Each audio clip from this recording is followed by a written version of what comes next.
Oh man, you remember when you were ill when you were a kid, right? And you'd be there just so bored out of your mind. You had no like little TVs. You had, what did you have? You had like my Game Boy, that was pretty good. Playing like Krusty's Funhouse. But now, when you're ill, you can play like flat out Rocket League, and you can play Skyrim, and you can play other amazing games.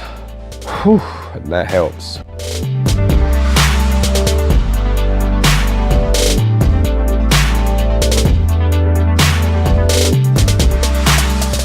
Okay, sweet. So if we do this together, because I think that will be good for everything. If you go into training, just load up a free play. This does look nice, doesn't it? Okay, so if you go into the options, you got your dead zones. So you can see the controller vibration I've switched off. Controller dead zone, the default is on 50. And it's worth putting that right down. You've also got dodge dead zone, but I'll discuss that in a second. So controller dead zone, what it basically does is it changes the amount of distance that you've got to go with the analog stick before the wheels will turn. So obviously the default is 50 or 30, I think it might be. That's 30% movement, so you're looking at like quite a movement before the wheels will actually start to turn. And the problem with that is it obviously makes your brain have to compensate for that difference. So your brain's going, okay, I'm gonna move that across a little bit. Oh, someone's come online. Oh, we were playing last night.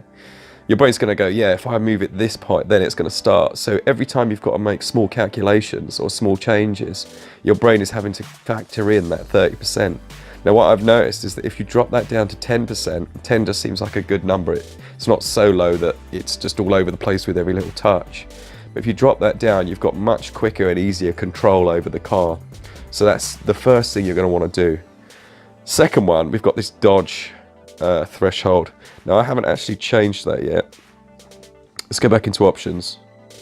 Okay, so if you look down at the second option, dodge dead zone, what this means is when you're using the right analog stick, it's the same principle really. So say you jump and you pull back on the right stick, it's going to have to go 50% before it starts to apply movement to your car. So again, you might want to drop that down. If you drop it down, however, obviously it's going to be much more squirrely in the air, so the car's going to kind of be a bit twitchy. Some people actually prefer putting the dodge dead zone up, because if you're anything like me, I do a lot of panic backflips. So I kind of hit the jump button, pull back on the stick, and before I know it, I'm completely, wow, it's gone horribly wrong. So if you raise that, you're gonna have to pull back a lot further or move the stick a lot further. So it should potentially eradicate some of those panic backflips. Obviously, if you double press the jump button, that's not gonna happen. You're still gonna do it. Well, actually, you won't necessarily do it if you're not pulling back far enough on the stick. So yeah, it could alleviate that problem. I do that a lot. On the flip side of that, if you drop that value right down, then you are going to experience much more control in the air. So if you're someone that doesn't do panic backflips and things like that, you might want to raise that maybe to 0.70 and see what effect that has on your game. Cheers guys, I hope these tips have been useful for you. Give them a go, let me know down in the comments if it works out for you, if it makes a difference to your gameplay.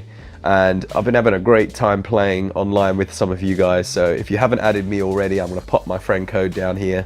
Might even put it on the screen if I can get around to getting on my laptop.